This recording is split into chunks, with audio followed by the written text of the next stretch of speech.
Motion? अच्छा, वो तो मैं पढ़ा ही था मैं वो। तो इनको क्या 9 तक ईएलपी मिल गई क्या? अच्छा, ठीक है। वो ईएलपी जो मिली है ना वेव की, वो 9th वाली मत सॉल्व करना, वो 9th में डॉपलर इफेक्ट है ना? तो ईएलपी नंबर 1 से 8 तक ही करनी है। चलो, अरे कल वाला ऑनलाइन वाले बच्चों से पूछ लेते हैं। कल का लेक्चर देखो अपलोड हो गया है शायद, एक बार वापस आप लोग चेक कर लेना, काफी लोगों ने कमेंट किया है। परसों वाला भी आ गया है, एक बार ऑनलाइन बता दो भैया। कल वाला आ गया क्या? चलो ठीक है, परसों वाला मैं अपडेट करवा दूंगा। एक बार ऑनलाइन बता दें भाई। कल वाला आ गया है, ठीक है। पूरा आ गया कल का लेक्चर, परसों का नहीं आया है। ठीक है ठीक है ठीक है ठीक है।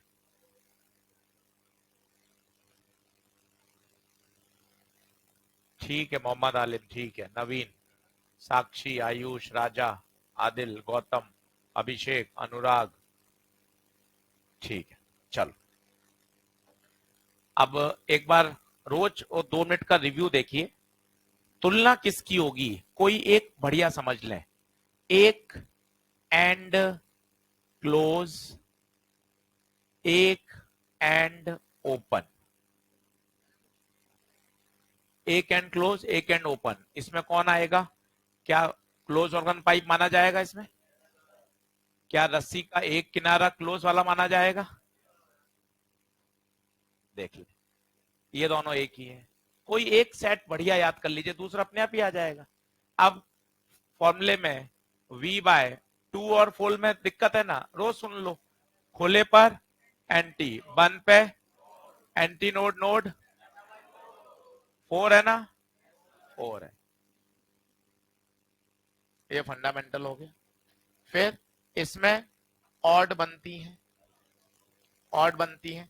रेशियो 1:3, 3:5, 7 आएगा। फिर अब आप देखो, जो पीएथ ओवरटोन होगी वो क्या हो जाएगी? 2p plus 1th hormone. बस 20 सेकंड भी नहीं लगेंगे, आप रिवाइज कर सकते हो। अगर ये सेट क्लियर है तो दूसरा अपने आप हो जाएगा, वो उल्टा चलेगा।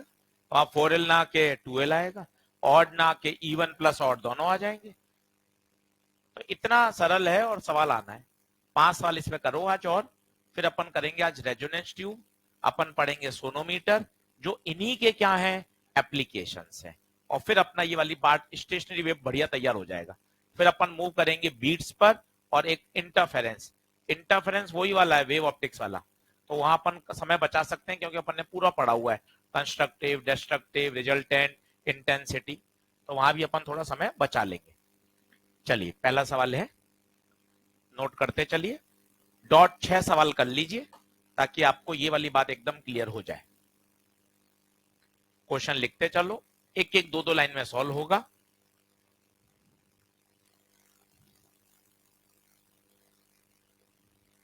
तो क्लोज का देखो, कल ऑर्गन पाइप अगर बीच में किसी का छूट गया है तो भैया सीधी तुलना रस्सी से कर लो, सारे फॉर्मूले सारे फंडे वही हैं, कोई भी एक पार्ट समझ लो।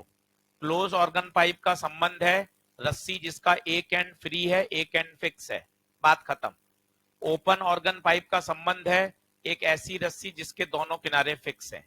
तीसरा वाक्य बोलने की आवश्यकता ही नहीं है, सारे कॉन्सेप्ट सारे फॉर्मूले सब फंडे एक जैसे हैं।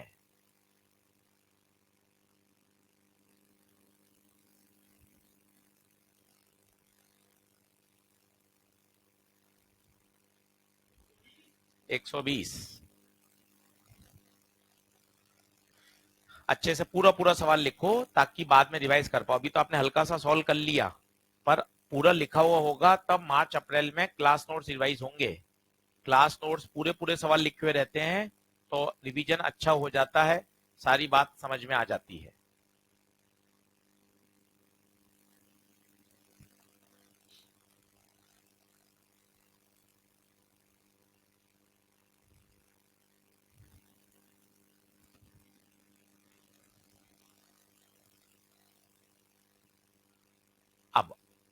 Fundamental frequency of close organ pipe. देखो हम कैसे सोचते हैं वो भी आप सोचें, ताकि आप मेरी फ्रीक्वेंसी से मैच करें। 8-10 बार ऊपर नीचे होगा फिर हम बराबर आ जाओगे।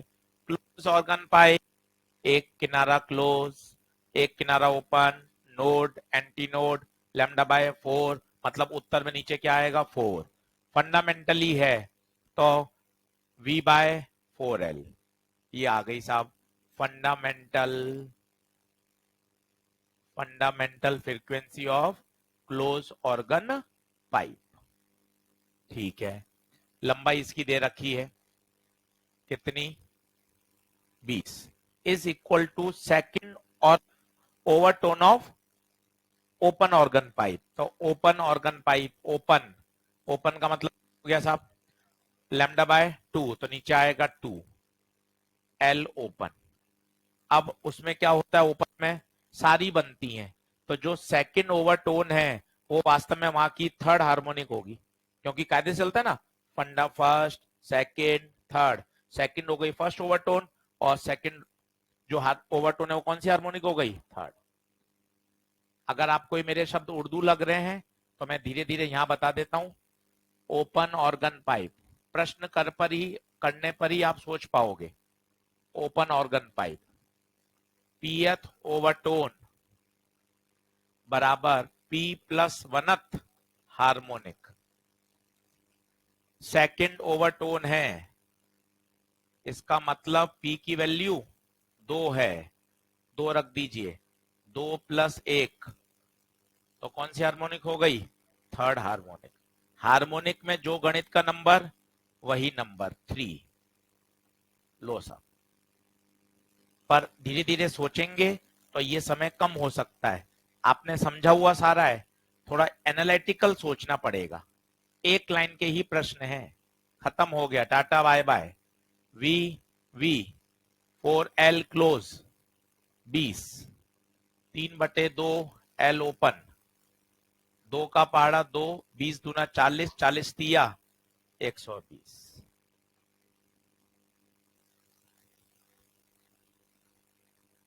खत्म। चाहे आप जेई मेन के करो, AI ट्रिपल ई के पुराने कर लो, AI PMT एम्स, सब ऐसे ही सॉल्व होंगे। बस आपको एक सही सटीक अप्रोच पकड़ में आनी चाहिए कि अच्छा आंसर ओपन क्लोज।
कॉपी,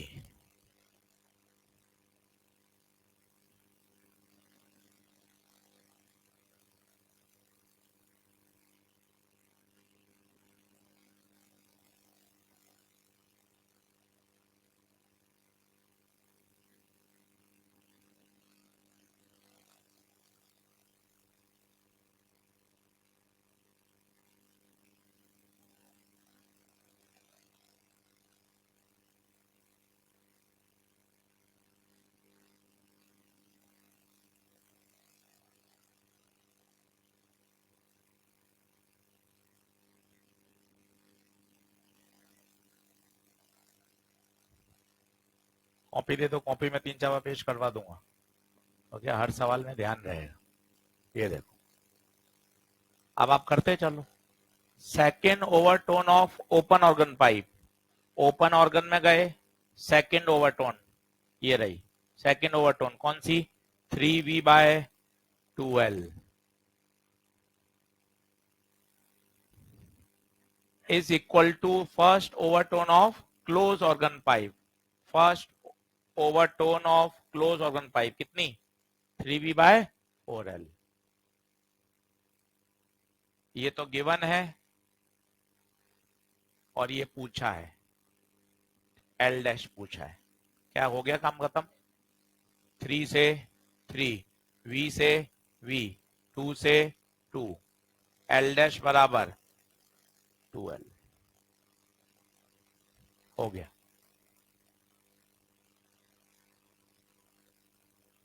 आना ही है सवाल, 20-25 सवाल कर लोगे तो एकदम परफेक्ट हो जाओगे। 7-8 मेरे साथ कर सकते हो, हमारी भी एक लिमिटेशन है, सिलेबस भी आगे बढ़ाना है, और एक जैसे सवाल हैं, 7-8 कर लोगे समझ में आ जाएगी बात। और 15, 20, 22, 25 ईएलपी के करो, कॉन्सेप्ट बिल्डर के करो, तैयार।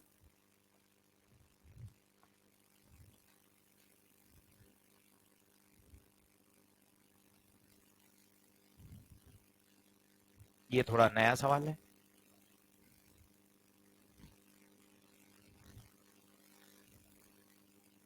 चालीस, 20,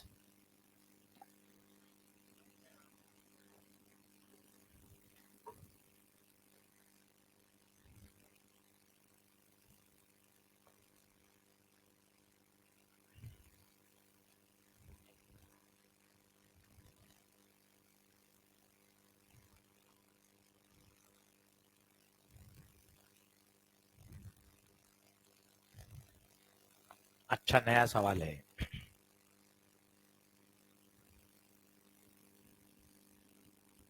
लिख लो।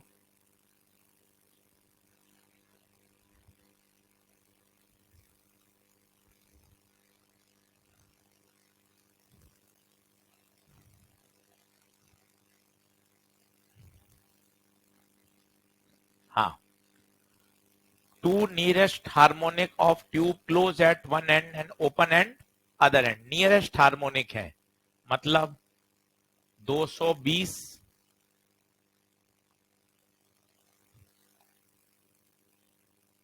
220 और 260। नियरेस्ट का मतलब होता है आजू बाजू।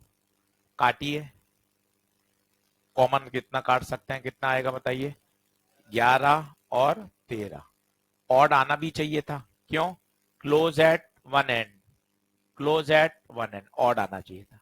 मतलब ये कौन सी है, 11वीं, और ये कौन सी है, 13वीं। 11वीं, 11वीं तो 11 का क्या आ जाएगा, 11वीं है तो 11V/4L इज इक्वल टू 220।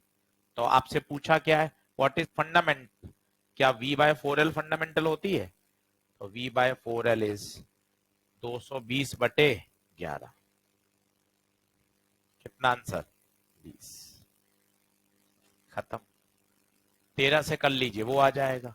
कुछ अच्छी गणित सीखना चाहते हैं तो बोला जाता है हाईएस्ट कॉमन फैक्टर, जो बचपन में पढ़ते थे HCF, वो सीधा देता है आंसर। अगर वो समझना चाहते हैं तो, वो नहीं समझना चाहते, ये देसी तरीका है। किताबी तरीका क्या होता है वो भी सिखा देता हूं, ये सबसे बढ़िया तरीका है। 220, 260 काटते जाओ पहाड़े से, 11, 13 आ गया, इसका मतलब ये है 11वीं और ये है 13वीं। YDSE में करते थे N1 बटा N2 5 बटा 6 आया, मतलब उसकी पांचवी उसके छठे से ओवरलैप कर रही है। याद करो, सब में एक जैसा तरीका है। तो इसका क्या मतलब है, ये 11वीं है तो 11वीं जो नंबर वही नंबर। पूछा क्या है, V बटा 4L ही पूछा है। V बटा 4L ही तो क्या है, फंडामेंटल।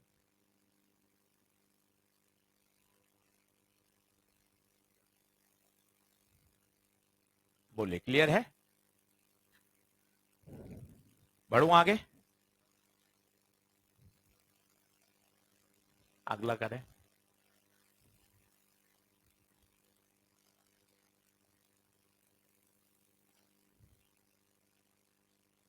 सभी में यही है, किसी में सेकंड ओवरटोन, किसी में फर्स्ट हार्मोनिक। पुराने पेपर के सवाल देखना, एनसीईआरटी के सब में यही बातें हैं। एक अलग से अभी एक सप्लीमेंट बनवाया है आपके लिए, जिसमें एसएचएम वेव के एनसीईआरटी के प्रश्न, कौन कौन से एनसीईआरटी के प्रश्न काम के हैं, जिनको नीट लेवल पे पूछा जा सकता है, सॉल्व एग्जाम्पल भी और अनसॉल्व भी। अभी 2 दिन में मिल जाएगा। उससे क्या होगा, पूरा एसएचएम वेव एनसीईआरटी के लेवल पे भी तैयार हो जाएगा कि कौन कौन से प्रश्न है जो अपने काम के हैं, जिनको किया जाना चाहिए, जो ऑब्जेक्टिव परीक्षा में हल हो सकते हैं।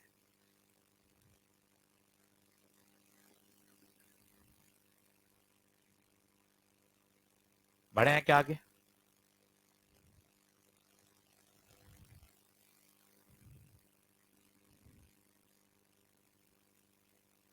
अटेम्प्ट करना, देखो बैठने नहीं आए अपन, समझना। काटा कुटा करोगे, देखो कोने में नकल भी लिखी हुई है, नकल भी लिख दी है। 5-7 बार आप भी लिखोगे तो याद हो जाएगा आपको। पहला, दूसरा, पहला।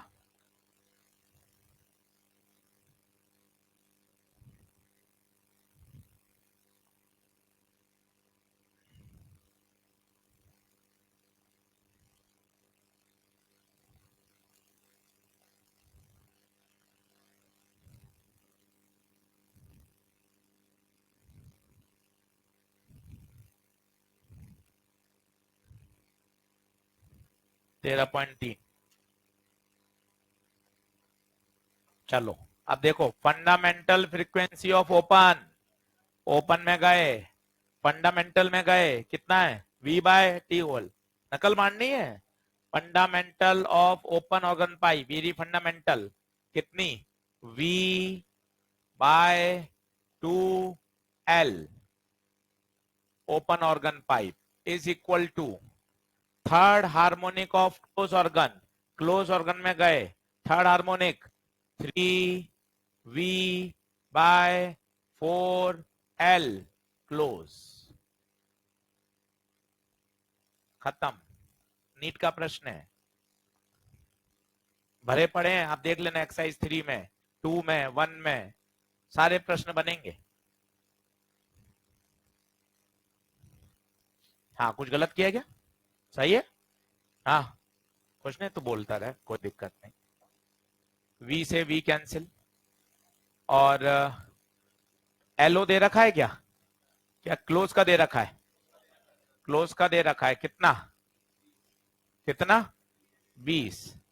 तो 20, ये हो गया 2, 40/3, 13.3 आ रहा है भाइयों, पक्का 13.3, 13.3। ऑनलाइन वाले बच्चों 13.3 सही है, बहुत बढ़िया।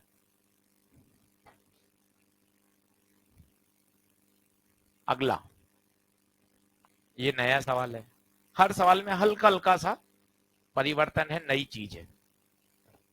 वो सक्सेसिव वाला सवाल किया, कैंसिल करने वाला, ये एक नया सवाल है।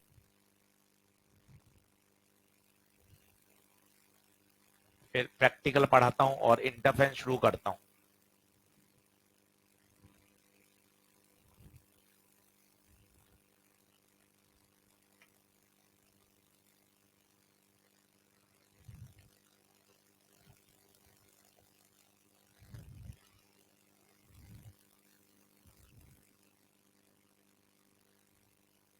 पूरा वे बहुत अच्छे से रिवाइज किया सकता है। कल 20 मिनट 25 मिनट में आपको रिवाइज करके बताएं 10 पॉइंट, 10 पॉइंट और लिख लोगे तो पूरा वे भी तैयार हो जाएगा, शॉर्ट नोट भी बन जाएंगे। 1 घंटे के अंदर पूरा वे पढ़ा जा सकता है।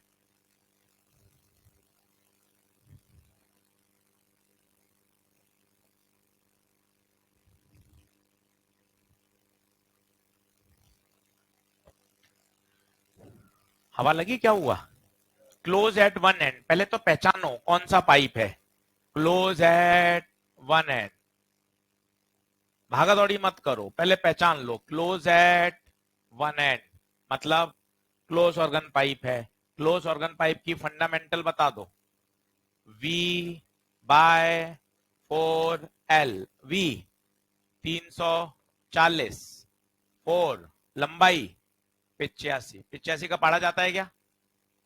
85 का पढ़ा जाता है क्या? कितनी बार? 4 बार। तो पर ये सेंटीमीटर है, वो मीटर है, तो ये -2 कर दो, सही है। तो अब बताओ, ऊपर 85 का पहाड़ा कितनी बार बोला? 4 बार। तो 4 से 4 100 आ गया भैया, बोलो सही है। अब कौन सा पाइप है? क्लोज। क्लोज में चलते हैं ऑड, तो 100 के बाद 300, फिर 500, 700, 900, 1100, 1300, 1300 नहीं लूं, 1250 से नीचे ही चाहिए। 1 2 3 4 5 6। ये भी अच्छा सवाल है। ऐसा एक एक सवाल कॉपी में करा हुआ होता है ना, तो इस तरह का सवाल आता है तो नयापन महसूस नहीं होता कि अच्छा 1250 से नीचे वाले गिनने हैं, 1250 से नीचे वाले गिन लिए।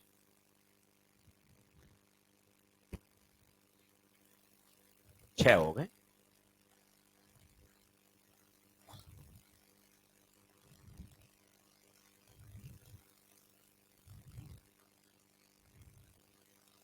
बढ़े आगे। उत्तर 6।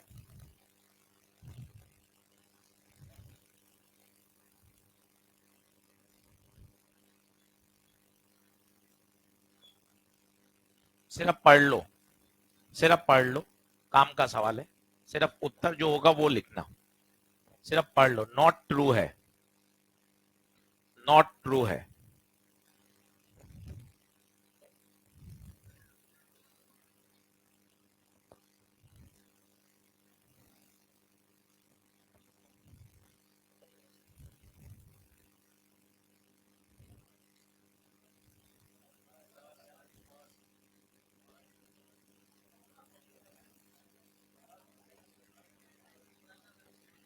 If we study the vibration of pipe open end, both the ends, ये pipe open at both the ends, क्या बनेगा?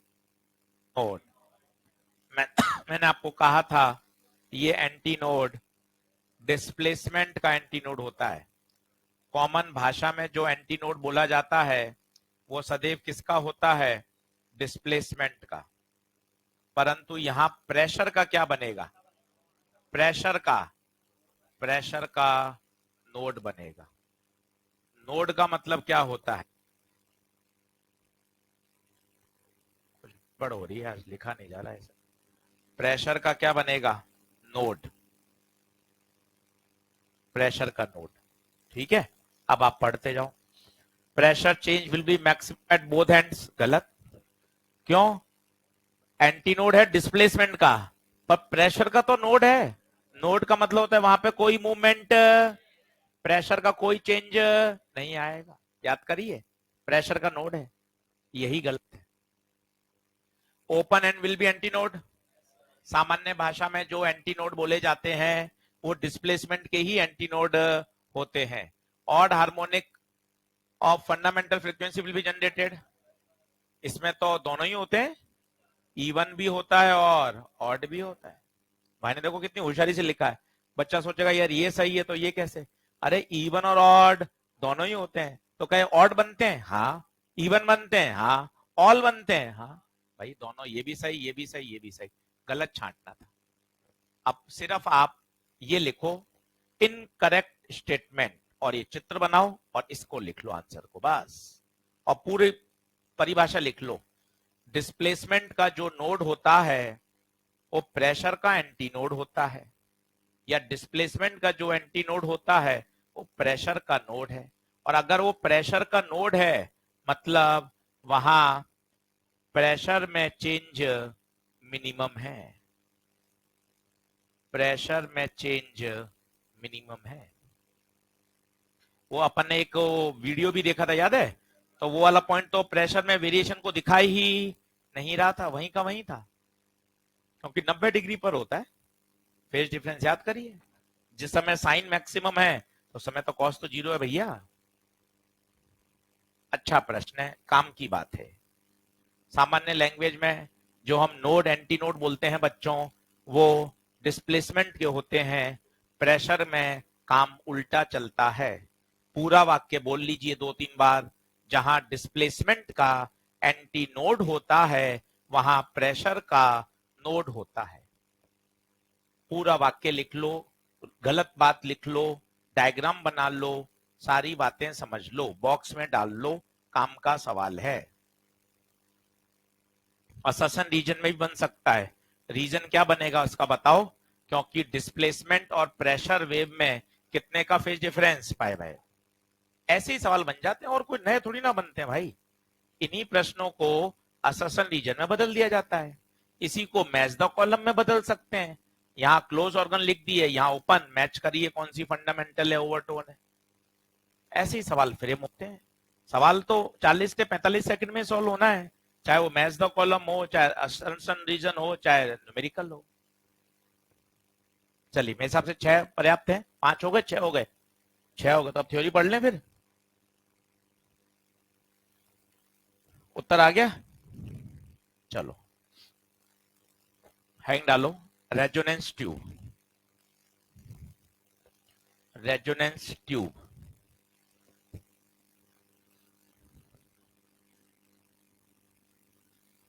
अब छोटा सवाल कि रेजोनेंस ट्यूब काम क्या करती है साहब? छोटे छोटे सवाल हैं तो इसका उत्तर पता होना चाहिए। ये एक प्रैक्टिकल है जो वेलोसिटी ऑफ साउंड निकालने के काम आता है। पहला पॉइंट लिखिए। इंफॉर्मेशन है, उत्तर याद होना चाहिए। वाटर वेंचुरीमीटर किस प्रिंसिपल पे आधारित है? Bernoulli theorem. Metre bridge, metre bridge किस प्रिंसिपल पे आधारित है? Wheatstone bridge. छोटी छोटी बातें हैं, पता होनी चाहिए। किरचॉफ का first law, law of conservation of charge है, इनकमिंग बराबर आउटगोइंग। पर जब किरचॉफ का second law, law of conservation of energy. 7 से 8 प्रश्न ऐसे मिलते हैं जो सीधे टिक लगाने पड़ते हैं, और वो आपको एकदम जानकारी याद है तो आप फटाफट टिक लगा सकते। तो पहला पॉइंट लिखिए। Using resonance tube experiment, using resonance tube experiment we can calculate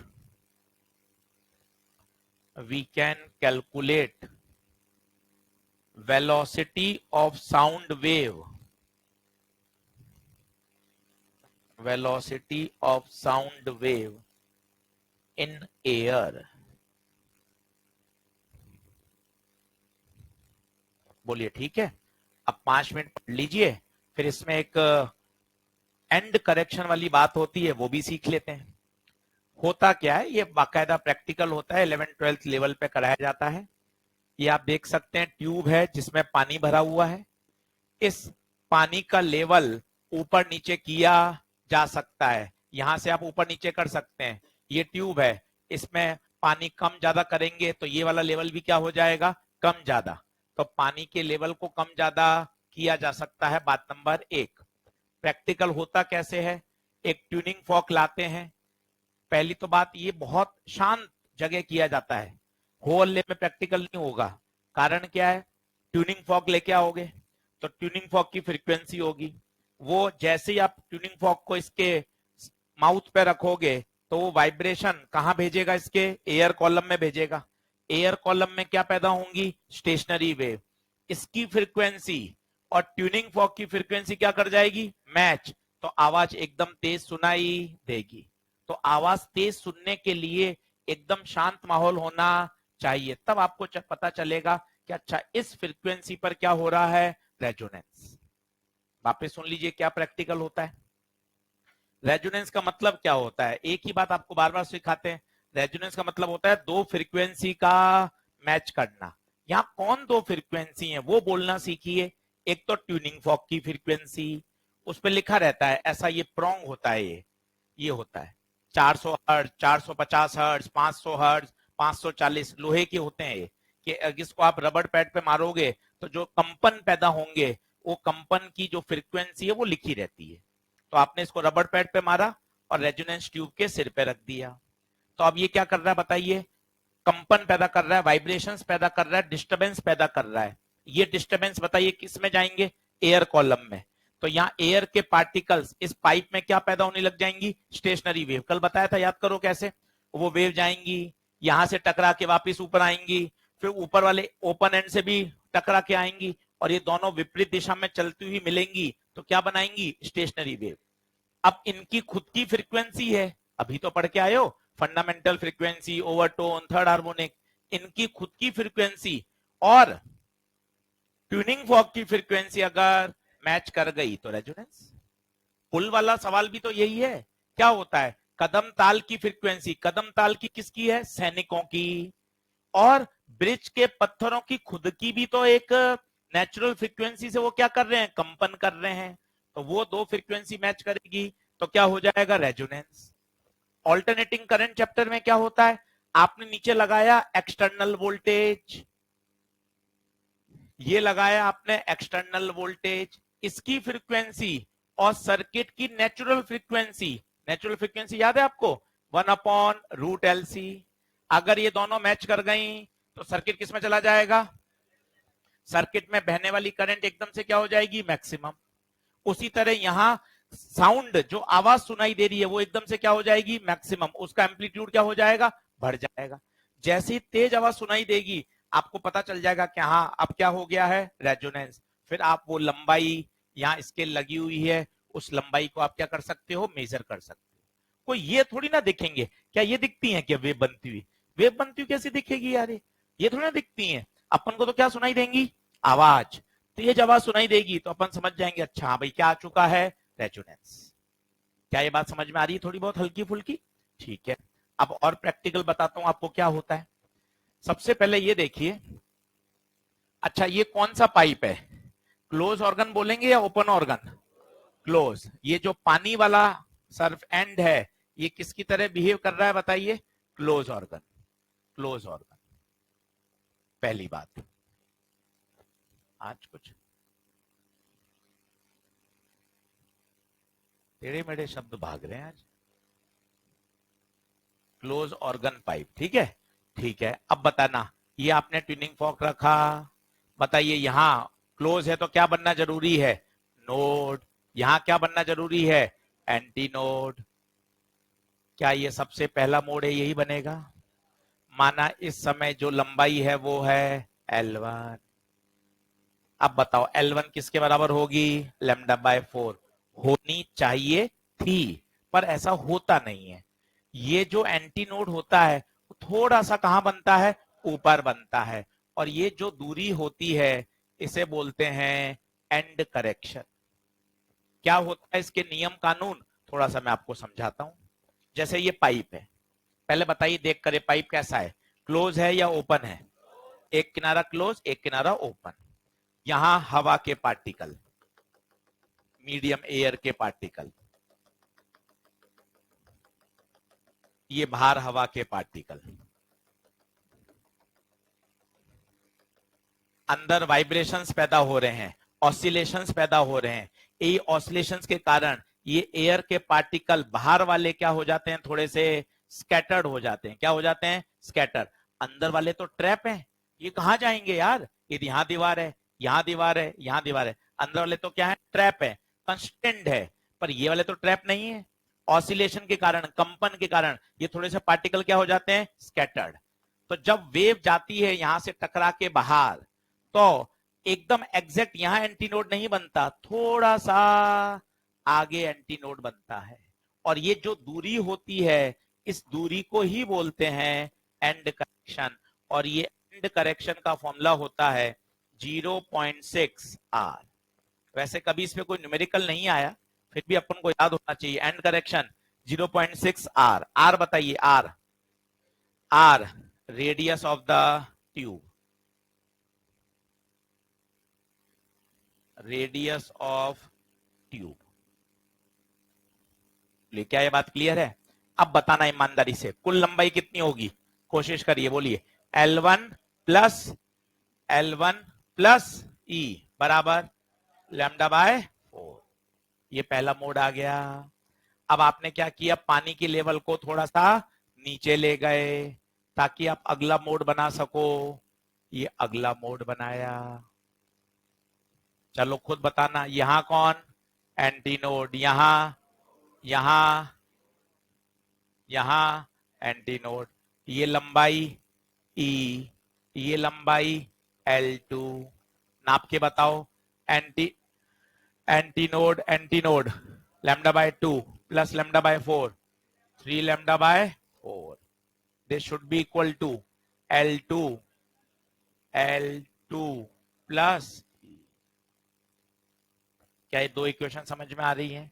final उत्तर ही काम का है, पर 5 मिनट में चीज समझी जा सकती है, इसलिए अपन ने पूरी बता दी कि देखो ये पहला मोड है, ये नेक्स्ट मोड है, ई एंड करेक्शन है, एंड करेक्शन। अब दोनों को आप सॉल्व कर लीजिए। अगर आपको ई हटाना लैम्डा चाहिए, दोनों को घटा दीजिए। चलिए सॉल्व करिए, सॉल्व कर लीजिए। माइनस माइनस माइनस, बताइए कितना आता है लैम्डा। लैम्डा निकाल लीजिए, ई भी निकालने को आ सकता है, दोनों बता देता हूं।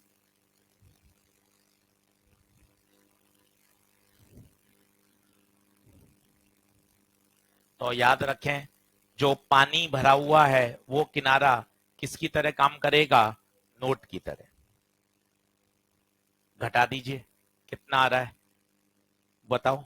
ये तो हो गया L1 माइनस L2, और ये लैम्डा बाय 4 से minus 3 lambda by 4 minus lambda by 2, minus को उधर डाल दीजिए, तो लैम्डा का फॉर्मूला आ गया twice of L2 minus L1। केवल ये भी याद किया जा सकता है, सीधा इस पर 2 बार फॉर्मूला आया हुआ है। सर ये L1 L2 क्या है? L1 L2 वो लंबाई है जिस पर रेजोनेंस हो रहा है। ट्यूब का नाम रेजोनेंस ट्यूब क्यों है? क्योंकि इसका प्रिंसिपल रेजोनेंस प्रिंसिपल ही तो है। सर कहां कहां किस किस का रेजोनेंस हो रहा है? आओ सुनो, ट्यूनिंग फॉर्क की फ्रीक्वेंसी का, और इस एयर कॉलम के अंदर जो फ्रीक्वेंसी बन रही है, उन दोनों फ्रीक्वेंसी आपस में क्या हो रही है, मैचिंग। और इस फिनोमिना को ही क्या कहा जाता है, रेजोनेंस। सर आवाज का तेज आना क्या बात बता रहा है? आवाज का तेज आना इस बात को बता रहा है कि उस पर्टिकुलर समय पर क्या हो गया है, रेजोनेंस। जिस प्रकार रेडियो ट्यून करते हैं तो एग्जैक्ट जब 92.7 होती है तब आप आवाज एकदम क्लियर हो जाती है। उससे आगे या पीछे हल्का सा करके देखिए, आवाज में खरखर आएगी, मतलब परफेक्ट रेजोनेंस नहीं हुआ है। रेजोनेंस के समय सर्किट में बहने वाली करंट मैक्सिमम हो जाती है। रेजोनेंस के समय साउंड की लाउडनेस मैक्सिमम हो जाती है। रेजोनेंस के समय एक्सटर्नल फ्रीक्वेंसी और नेचुरल फ्रीक्वेंसी बराबर हो जाती है। बोलिए क्या क्लियर है? ये लैम्डा आ गया। कभी कभार ई का भी जेई मेन में क्वेश्चन आया हुआ है, तो आप क्या करें, ऊपर वाले समीकरण को 3 से गुणा कर दें, फर्स्ट इक्वेशन को, और घटा दें। उससे क्या फायदा मिलेगा बताओ? उससे क्या फायदा मिलेगा, लैम्डा कट जाएगा और किस में आ जाएगा आंसर, ई में। एक बार आप करके देख लो फिर मुझे बताओ। ऊपर वाले को 3 से गुणा कर दो, मैं ही कर देता हूं क्योंकि गणित है। 3L1 प्लस 3E बराबर 3 लैम्डा बाय 4। नीचे वाले को ऐसा ही रखा, अब घटा दिया, ये घटाया, ये घटाया, ये घटाया, ये हो गया 0, ये हो गया 2E, ये उधर ले जाऊंगा तो L2 माइनस 3L1, तो E आ जाएगा L2 माइनस 3 L1 बटे 2। ये भी काम का है, सीधा इस पर भी प्रश्न पूछा जा चुका है। प्रैक्टिकल है, अच्छे से पढ़िए क्योंकि इस साल प्रैक्टिकल का हो हल्ला ज्यादा है। तो 2 से 3 प्रश्न प्रैक्टिकल के जरूर आएंगे, पहले भी आते थे। स्क्रू गेज का आता था, रेजोनेंस ट्यूब, सोनोमीटर, अब तो पूछे ही जाएंगे। चीजें वही हैं, कुछ अलग नहीं है। क्या मुझे अलग से प्रैक्टिकल करने के लिए कोई 3 किताब अलग से खरीदनी पड़ेगी क्या? 2 अलग से नोटबुक बनाऊं क्या? कुछ भी नहीं, वो सब वही है। तो अपने दिमाग में अपन ऐसा सोच रहे हैं कि अच्छा प्रैक्टिकल के लिए एक अलग से पूरी ही एक अलग सेशन होगा, ऐसा नहीं है। बताइए, क्या लैम्डा आ गया, ई आ गया? बस 2 आंसर पता होने चाहिए। अब बताइए क्या क्लियरिटी है? अब नीचे नोट लगा के इसका कंक्लूजन लिखा देता हूं आपको कि आपको क्या क्या बातें पता होनी चाहिए। L1 L2 का नाम लिखिए, कौन है L1 L2? L1 L2 बोलिए, कौन है? L1 है फर्स्ट रेजोनेटिंग लेंथ, वो लंबाई जहां पर पहली बार रेजोनेंस हुआ है। ये शब्द पकड़ने पड़ेंगे। प्रश्न में कोई वो L1 L2 थोड़ा लिख के देगा। L1 का नाम लिखिए, फर्स्ट रेजोनेटिंग लेंथ। L2 का नाम लिखिए, सेकेंड रेजोनेटिंग लेंथ। E का नाम लिखिए, एंड करेक्शन। कायदे से तो एंटीनोड एग्जैक्ट ओपन एंड पर बनना चाहिए, पर वाइब्रेशंस, कंपन के कारण जो एंटीनोड होता है वो थोड़ा सा आगे शिफ्ट हो जाता है, और जिसे कहते हैं ई, एंड करेक्शन।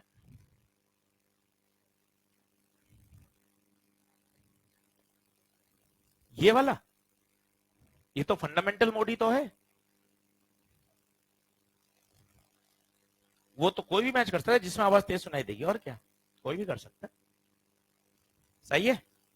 चलिए अब देखिए, काम काम की बात लिखा दूं, क्या अपने शॉर्ट नोट में जाएगा वो बता देता हूं। रेजोनेंस ट्यूब, एक तो लैम्डा का फॉर्मूला बताइए, 2 L2 माइनस L1 याद होना चाहिए। एक ई, एंड करेक्शन 0.6 R, और एक लंबाई में ई, L2 माइनस 3 L1/2। और अगर वेलोसिटी पूछेगा तो v बराबर एफ लैम्डा। थोड़ा सा प्रैक्टिकल समझो, वेलोसिटी कैसे आ गई? एफ कहां से लाओगे बताओ? ट्यूनिंग फॉर्क की फ्रीक्वेंसी, लैम्डा के यहां से लंबाई 1 और 2 चाहिए, इसके लिए रखिए, तो L1 L2 आ जाएगा, एफ आ जाएगा। सॉल्व करेंगे तो क्या आ जाएगा? v। पहला पॉइंट यही था, पढ़ो। It is experiment which is use to calculate the velocity of sound in air. सब सेटअप समझ में आना चाहिए। आर कौन है? लिख लो, रेडियस ऑफ ट्यूब। एक सवाल करके देख लो तो रेजोनेंस ट्यूब क्लियर हो जाएगा। फिर सोनोमीटर पढ़ लेंगे, बहुत आसान है। तो आप काहे को दिमाग लगा रहे हो? रेजोनेंस ट्यूब तो वास्तव में कुछ नहीं है, ये तो एक क्लोज ऑर्गन पाइप है। क्लोज ऑर्गन पाइप है। बोलिए, बढ़े आगे। तीनों फॉर्मूले एक बार रिवाइज कर लो, एक सवाल करके देख लेते हैं।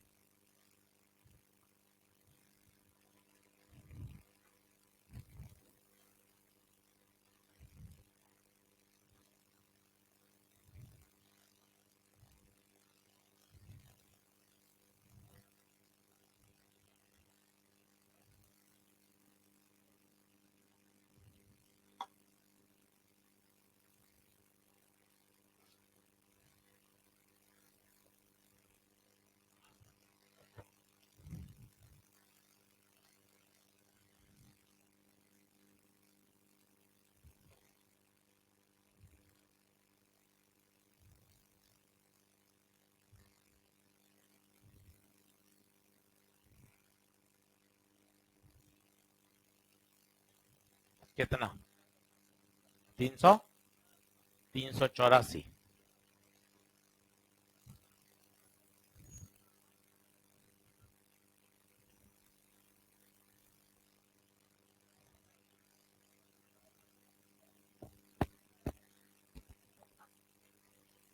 वाले को बुलाओ।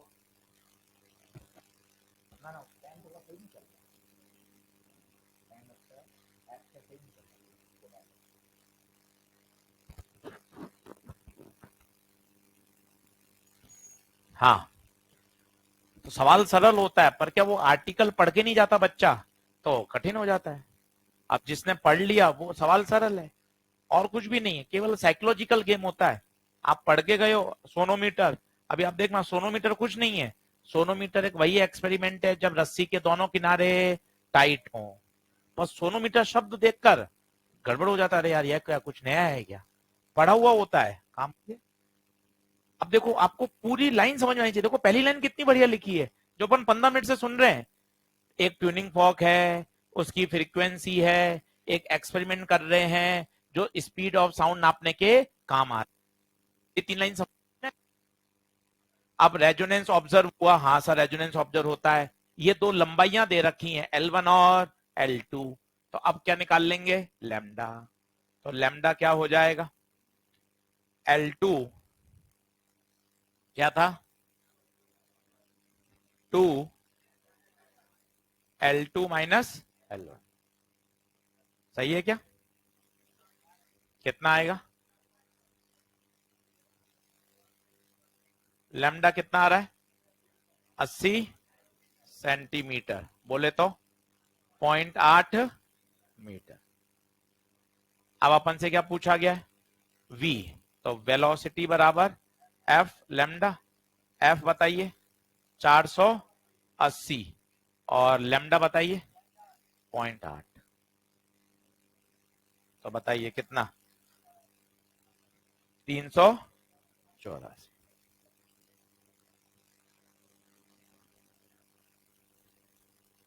दो प्रश्न और है मॉड्यूल में, एक एंड करेक्शन का है, एक वेवलेंथ का है।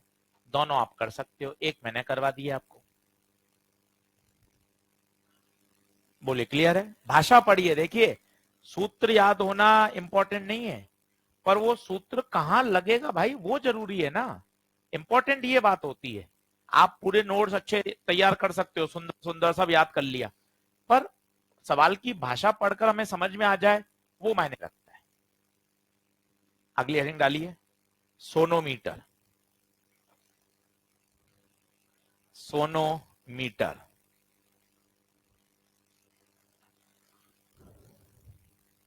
लिखें, सोनोमीटर।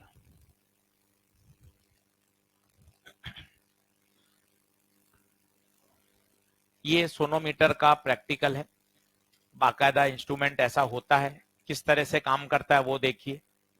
ये एक तार है, जो आपको तार दिखाई दे रहा है, ये है वो ब्रिज, मूवेबल ब्रिज होते हैं जिनको आगे पीछे खिसकाया जा सकता है।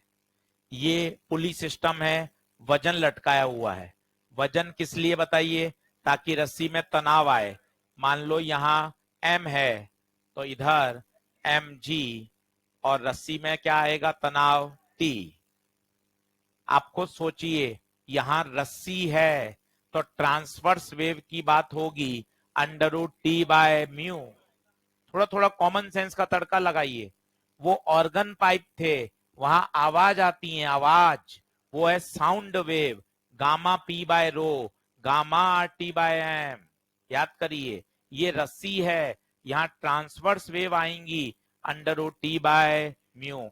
तनाव के लिए मास लटका रखा है, जिसे कभी कभार प्रश्नों में लोड भी कहा जाता है। क्या ये बात क्लियर है।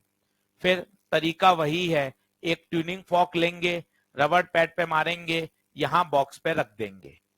हाँ, हल्का सा कागज का टुकड़ा रख देते हैं, जिसे फिजिक्स की भाषा में बोलते हैं राइडर, RIDER।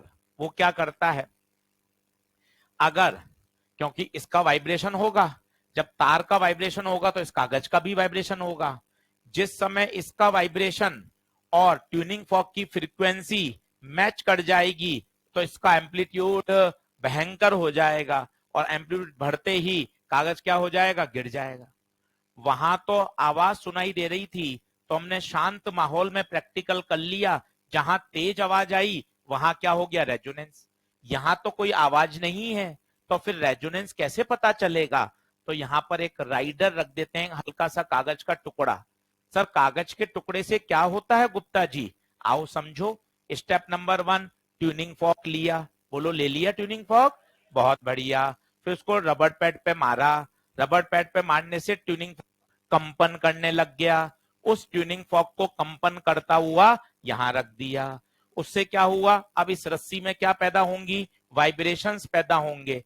वो वाइब्रेशंस क्या करेंगे, अगर इसके वाइब्रेशन मान लो यहां ऐसे 2 लूप बन गए, ये 2 लूप बन गए, तो इसकी कोई ना कोई तो फ्रीक्वेंसी होगी, लिख सकते हो देखते ही।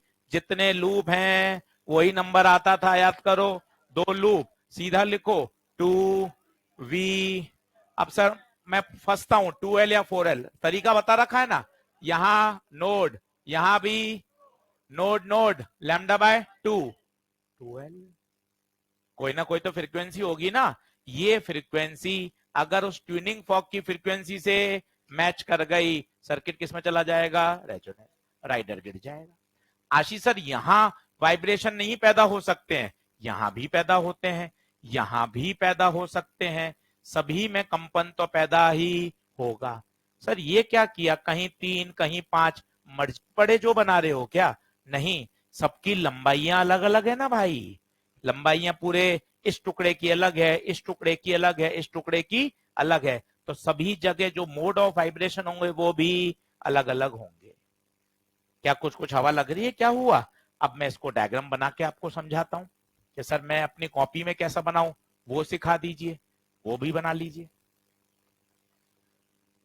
देखो ये रस्सी, ये पुली लगा दी और यहां मास लटका दिया। बताओ क्या हो गया इससे, रस्सी में तनाव पैदा हो गया।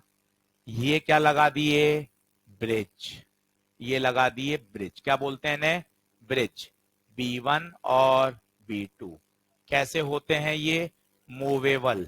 मूवेबल से क्या फायदा बताइए, ये लंबाइयां कम ज्यादा कर सकते हो ना, कभी इसकी लंबाई कम कभी इसकी ज्यादा, इसकी माना ये लंबाई L1 है, ये लंबाई L2 है, ये लंबाई L3 है। क्या बात सही है। अब मान लो इसकी बताओ, यहां क्या बनेगा बताओ, यहां नोड, यहां नोड। क्यों सर यहां नोड कैसे बन गया, ये तार तो ब्रिज पे रख दिया गया है ना। अब ये वाला पॉइंट तो इसके साथ क्या हो गया, कांटेक्ट में हो गया, अब इसका तो कोई कंपन नहीं होगा। सर यहां क्या होगा, नोड। सर यहां तुक्का मारू मैं, हाँ बता क्या बनेगा, नोड, बिल्कुल सही तुक्का है, ये नोड नोड बन गए। बोलो सही है क्या। अब बताओ एक पर्टिकुलर ये रस्सी कैसी महसूस हो रही है, fix at both ends, fix at both ends. इसी तरह ये एक रस्सी फिक्स एट बोथ एंड्स, इसी तरह ये रस्सी फिक्स एट बोथ एंड्स, हाँ या ना। अब बताइए रस्सी जो फिक्स एट बोथ एंड्स होती है उसकी फ्रीक्वेंसी, अगर मैं इसकी बात करूंगा तो बताइए क्या लिखोगे, 1/2l या 4l, 2l v नहीं, T/म्यू। दूसरी का बताओ बीच वाले सेगमेंट का, 1/2l2 √T/म्यू। तीसरे का बताओ, तीसरे का बताओ, 1/2l3 √T/म्यू। क्या सब जगह टी लेना सेम जरूरी है, हाँ, पूरी रस्सी में एक ही तनाव आ रहा है। क्या सब जगह म्यू भी कॉमन आएगा, बिल्कुल, पूरी रस्सी एक ही है, पर लंबाइयां हर टुकड़े की अलग अलग है, देख लो, L1 L2 L3 अलग अलग है। लैग कर रहा मतलब लिखा नहीं जा रहा, थोड़ा सा शब्द बिगड़ रहे हैं, जैसे ये देखो सब टेढ़े मेढ़े शब्द हो रहे हैं, एफ लिख रहे हैं तो एफ कुछ अलग ही जा रहा है। आवाज तो सही आ रही है, जबरदस्ती, चलो ठीक है। तो ये आ गई साहब, तीनों क्या आ गई, फ्रीक्वेंसी आ गई। कभी कभार तीनों का रेशियो पूछ लेते हैं, तो क्या हो जाएगा बताइए, F1:2 F2:2 F3 बराबर, बताओ सब कट जाएगा, क्या बचेगा, 1/L1:1 1/L2:1 1/L3। लिख लीजिए, क्वेश्चन करके देख लेते हैं कैसे बनते हैं। कुछ भी नहीं है। बोले तो सोनोमीटर क्या है? एक ऐसी रस्सी जिसके दोनों किनारे फिक्स है। रस्सी जिसके दोनों किनारे फिक्स है, कोने में लिख लो, string fix at both hands. String fix at both hands. Both hands. तो फॉर्मूला क्या होता है बोथ हैंड्स वाले का? V/2L। ये कोने में लिख देना, उससे मजा आ जाएगा। अच्छा, V यहां √T/μ क्यों आया? क्योंकि स्ट्रिंग है ना भैया, स्ट्रिंग में तो जो वेलोसिटी होती है √T/μ होती। ये तो बहुत आसान लग रहा है। अरे पूरी फिजिक्स आसान है, तुमने हुआ बना रखा है जबरदस्ती का। बड़े तरीके से की जा सकती है, और तुम भागते हो। थोड़ा थोड़ा तरीके से पॉइंट वाइज सिस्टमेटिक बैठाओगे तो सब सवाल बनते हैं। एक एक चीज लहजे से समझ में आ जाती है, और आती होगी, ऐसा तो कुछ है ही नहीं कि भैया नहीं तो फिर नंबर कैसे लेके आते हैं बच्चे। थोड़ा सिस्टम से करो, कहीं परेशान मत हो। अभी इतना समय है कि पूरा बढ़िया रिवाइज किया जा सकता है। क्योंकि देखो, आप एसएचएम वेव 19 लेक्चर मिले हैं मुझे एसएचएम वेव के, तो 19 लेक्चर का मसाला आप 3 घंटे में बैठकर, 4 घंटे बैठकर पूरा तैयार कर सकते हो। इतना छोटा चैप्टर है, तो रिवीजन तो बहुत फास्ट होगा। और मार्च अप्रैल का प्रॉमिस भी तो कर रखा है आपसे, बढ़िया करवा देंगे, शानदार, कहीं कोई दिक्कत ही नहीं है। और इसमें इंक्लूड कर दिया है, उसका कोई अलग से नहीं, इसमें ही साथ में, कोई टेंशन नहीं, मस्त रहो। बच्चा अपना खुश रहे कि नहीं यार बढ़िया करवा दिया, समय पे सिलेबस करा दिया। रिवीजन का कह रहे हैं, पूरा रिवीजन करवा देंगे। Major test, part test, semi major test, सबके वीडियो सॉल्यूशन, एक एक सवाल, एक बढ़िया अच्छा काम हो जाएगा। थोड़ी मेहनत करोगे तो पॉजिटिव एटमॉस्फेयर बनेगा। हाँ, दोनों तरफ आएगा, वो हो जाएगा 1+2E। बिल्कुल सही बात है, पढ़ा देता हूं, दोनों तरफ आएगा उसमें। बोले आगे बढ़े क्या? एक प्रश्न कर लें इस पर? चलो एक प्रश्न कर लो, फिर अपन इंटरफेरेंस पढ़ लेंगे। लिख लिया? सारा लिख लिया? एक प्रश्न लिख लो।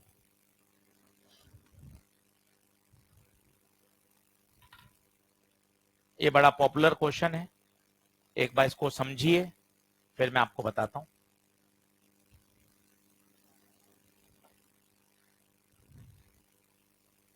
लिख ले भाई, लिख ले फटाफट।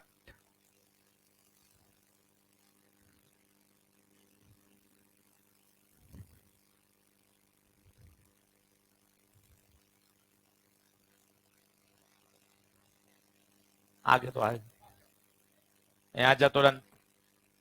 हाँ, तुरंत आजा फटाफट, इधर आजा।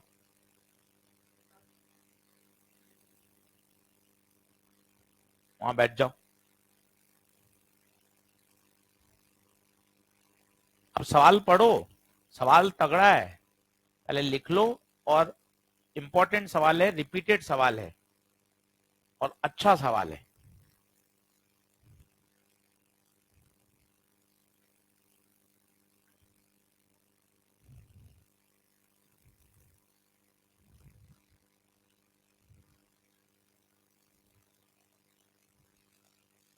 मॉड्यूल है किसी पास वेव का? देखो,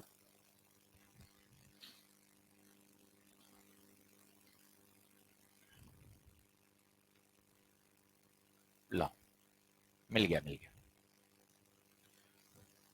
होमवर्क लिखो, पहले तो लिख दो जो सवाल काटने हैं, मतलब डॉपलर वाले है ना।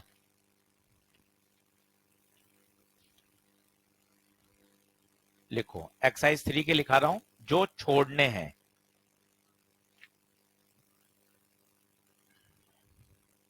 लिखो, एक्सरसाइज 3 साउंड वेव्स। लिखो, पूरी एक ही है कि अलग अलग है? वेव्स में भी एक ही है ना। हाँ, पेज नंबर 256 लिखें। एक्सरसाइज 3 ये हैं जो लीव करने हैं, नए सिलेबस में हट गए हैं, ठीक है। लिख लो। दूसरा, दूसरा, उसके बाद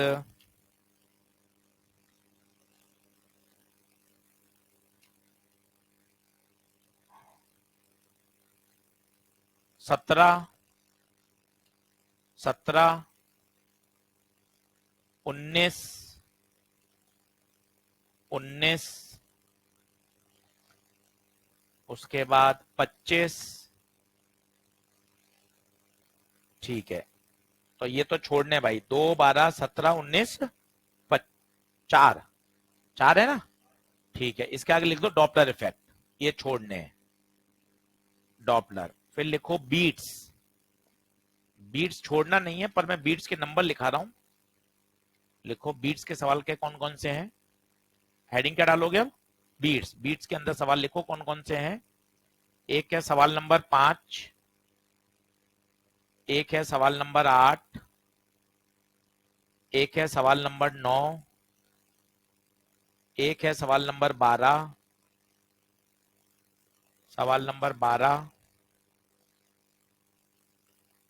उसके बाद है सवाल नंबर 23, 23,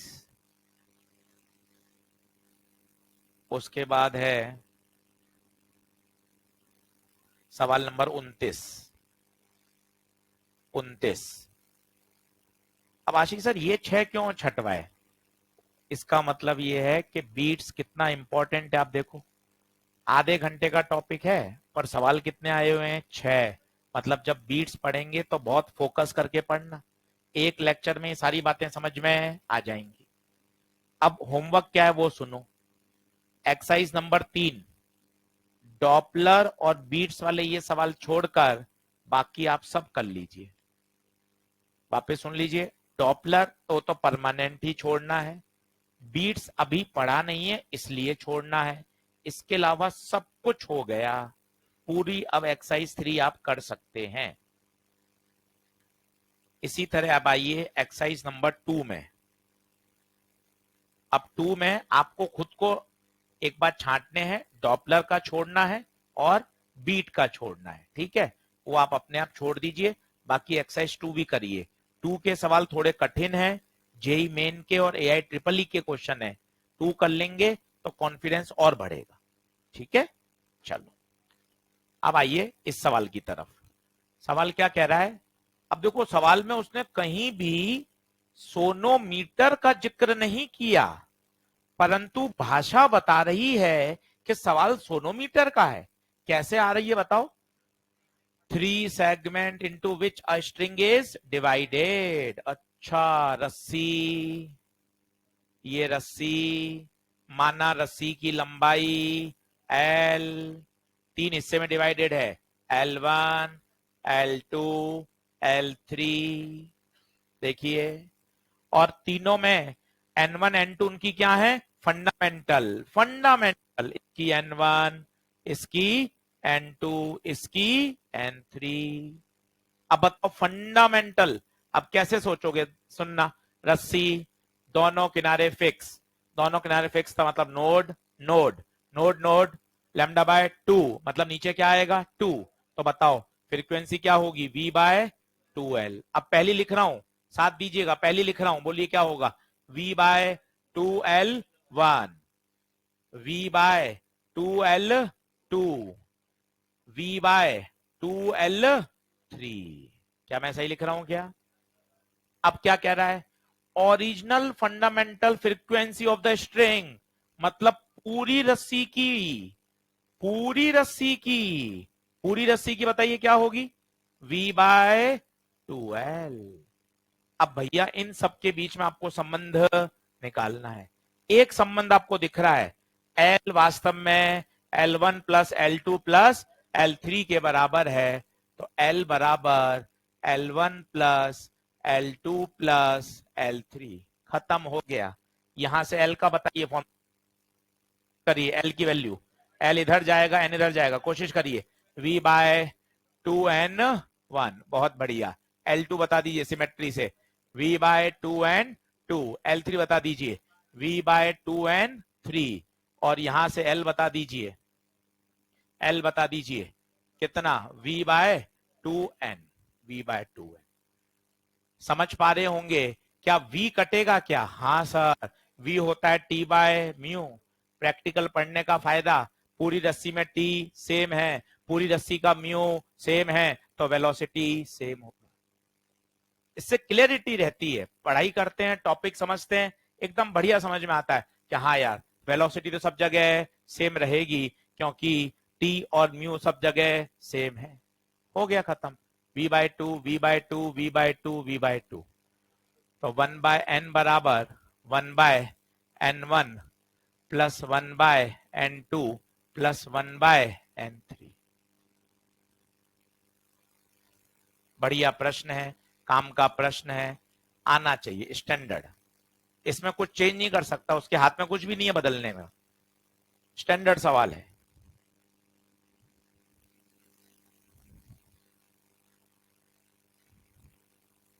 बोलिए क्या बात बन रही है? बढ़ चलें आगे? चलो, ये सब स्टेशनरी वेव का काम है। पूरा सेक्शन इंपॉर्टेंट है, आधा घंटे में पूरा रिवाइज करिए, खूब सारे प्रश्न करके इसको बढ़िया तैयार कर लीजिए। अब हेडिंग डालिए,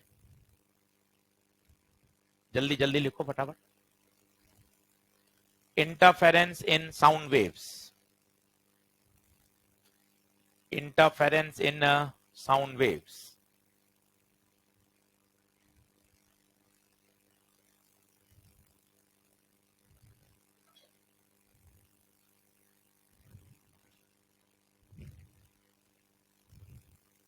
ऑनलाइन वाले बच्चों नोट्स बना लेना, साथ साथ लिखना कॉपी में, है ना, अच्छे से। अभी उस पे जा रहा हूं दूसरे वाले बोर्ड पर, इजी राइट पर, क्योंकि थोड़ा लैग ज्यादा कर रहा है, अब लिखने का काम ज्यादा है। आप साथ साथ में नोट कर लेना, रिकॉर्डिंग तो ही जाएगा पर पीडीएफ नहीं मिलेगा, इसलिए अगला आधे घंटे का काम उस पर लिख रहा हूँ इजी राइट पर, तो आप साथ साथ लिख लेना ताकि दिक्कत नहीं आए। तो पहले से लिखा हुआ है भाई, चलो लिखें। इंटरफेरेंस इन साउंड वेव। हाँ भैया, ऑनलाइन वाले बच्चों एक बार हाँ कर दो भैया, साथ साथ लिख लेना ताकि दिक्कत नहीं आए ना। ठीक है, इंटरफेरेंस इन साउंड वेव्स।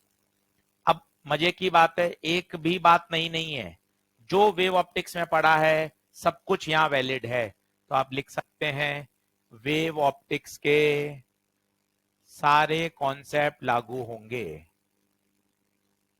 वेव ऑप्टिक्स के सारे कॉन्सेप्ट लागू होंगे, पहली बात। अब सारी बातें समझ लीजिए।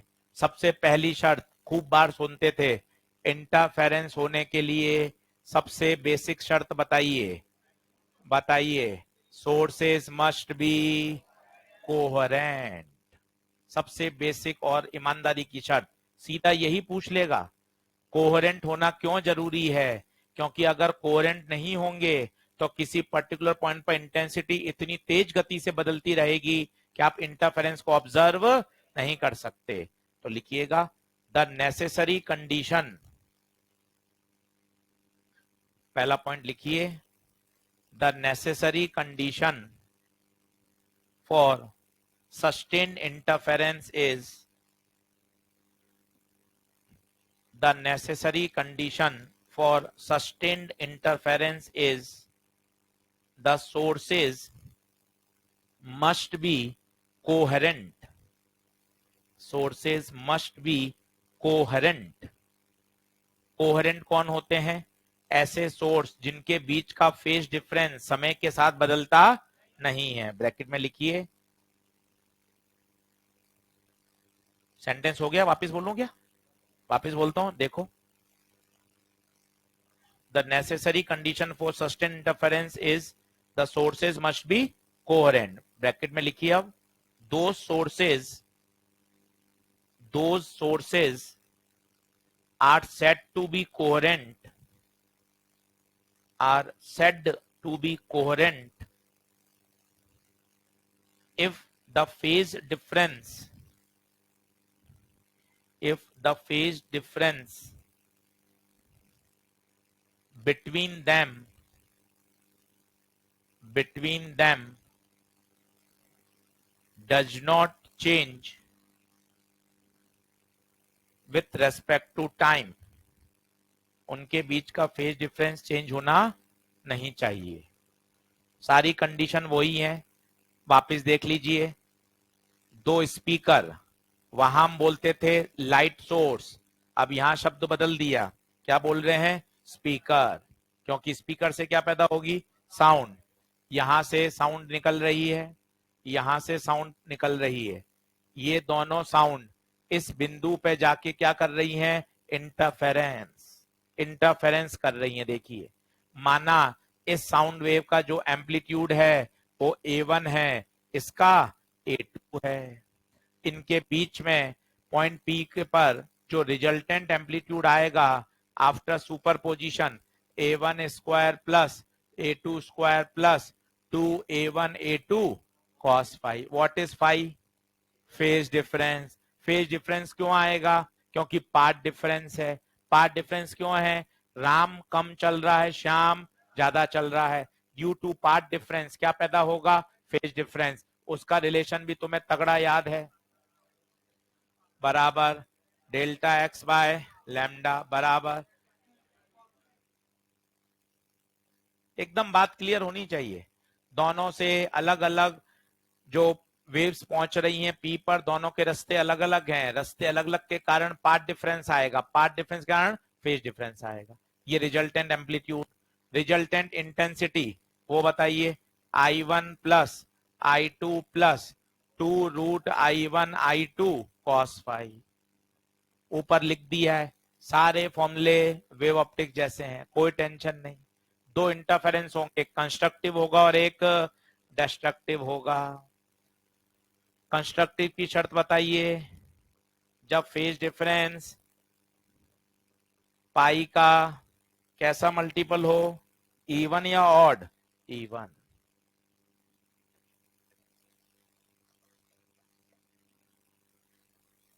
आसान है, हम इसका कहीं दिक्कत नहीं है, पर सवाल है 8-10 तो अपन को आने चाहिए।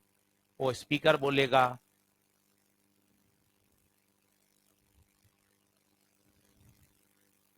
एक इसमें प्रैक्टिकल भी है, क्विंग्स ट्यूब, वो भी इसी से है, 1 मिनट में समझ में आ जाती है।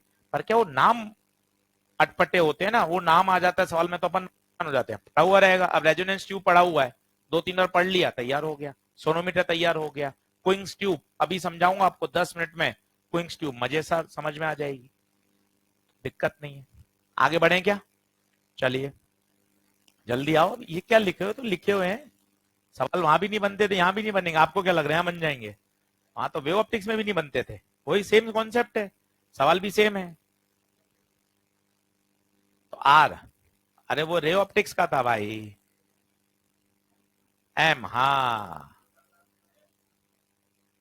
चलिए लिखें नीचे, कंस्ट्रक्टिव इंटरफेरेंस लिखें। कंस्ट्रक्टिव इंटरफेरेंस, थोड़ा हाथ तेज चलाएं, फटाफट फटाफट। कंस्ट्रक्टिव इंटरफेरेंस फटाफट लिखें, एक लाइन लिखें, एक लाइन छोड़ें, फटाफट हो जाएगा। लिखिए कंस्ट्रक्टिव इंटरफेरेंस, लिखें। if the phase difference between the sound waves is even multiple of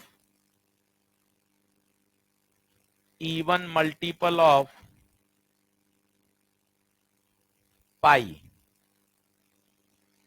पाई का कैसा मल्टीपल? इवन मल्टीपल ऑफ पाई। तो बताओ क्या क्या हो जाएगा?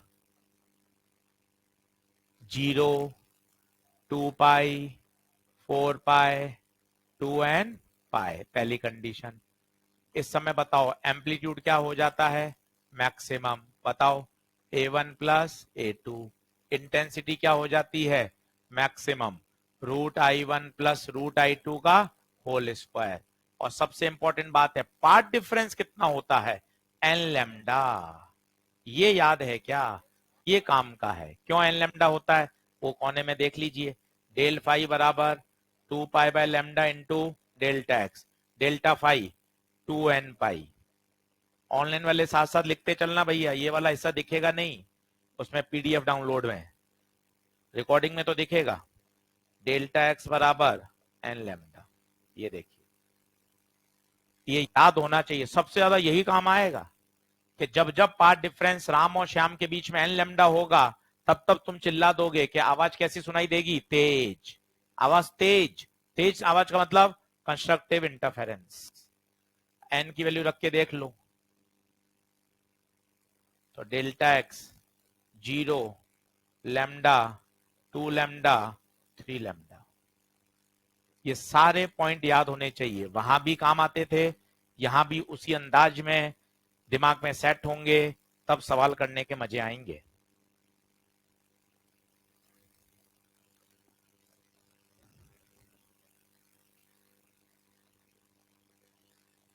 डिस्ट्रक्टिव, बताइए 5 का कैसा multiple, odd, pi, 3 pi, 5 pi, 2n plus 1 pi.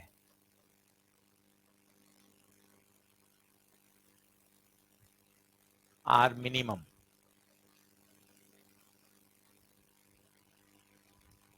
I minimum,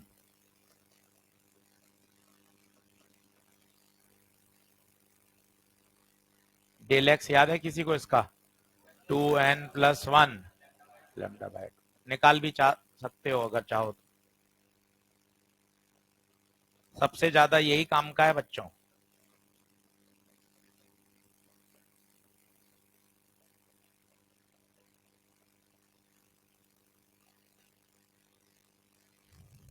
सच्चाई में तो पूरा हो गया है, अब 6-7 सवाल करके इंटरफेरेंस की बात को आपको समझना है। कॉन्सेप्ट तो पूरे हो गए, इसके अलावा कोई कॉन्सेप्ट नहीं है। अब तो गणित लगेगी, किसी सवाल में थोड़ी सी अप्रोच लगेगी, तो सवाल सॉल्व होते जाएंगे। फिजिक्स में इतना ही है इंटरफेरेंस, जो कि हम ऑलरेडी वेव ऑप्टिक्स में पढ़ चुके हैं।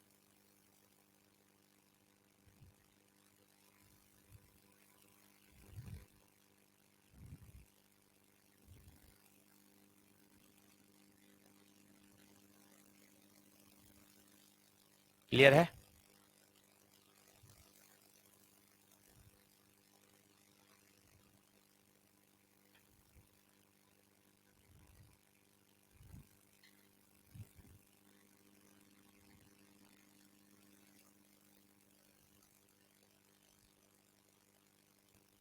बढ़ू आगे, चलो लिखो, जल्दी आओ, फटाफट आओ।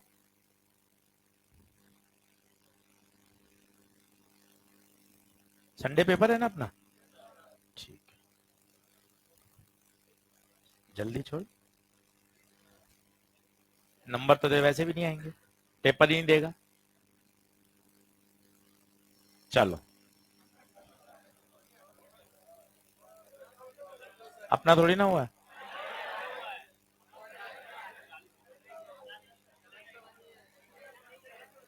अपना कैसे हो गया समय अभी,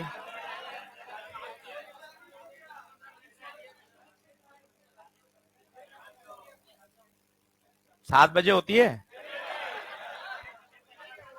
अच्छा, चलो कल करेंगे क्वेश्चन। तो कल इंटरफेरेंस के 5 से 6 प्रश्न करेंगे, एक क्विंग्स ट्यूब पढ़ाऊंगा, कल कोशिश करूंगा कि कल बीट शुरू हो जाए।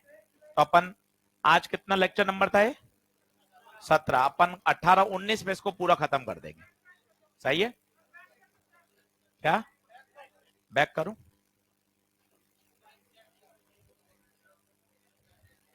हाँ वो तो टाइप हो रहे हो तो आपको करने, मैंने तो कर रखे हैं, और तो आपको करने हैं।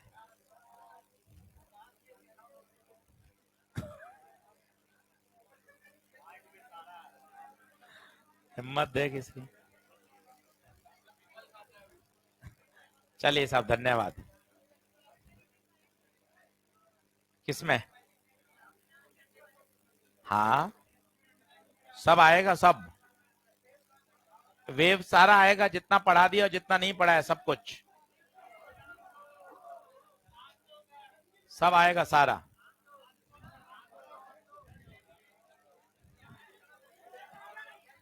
चलो साहब, धन्यवाद।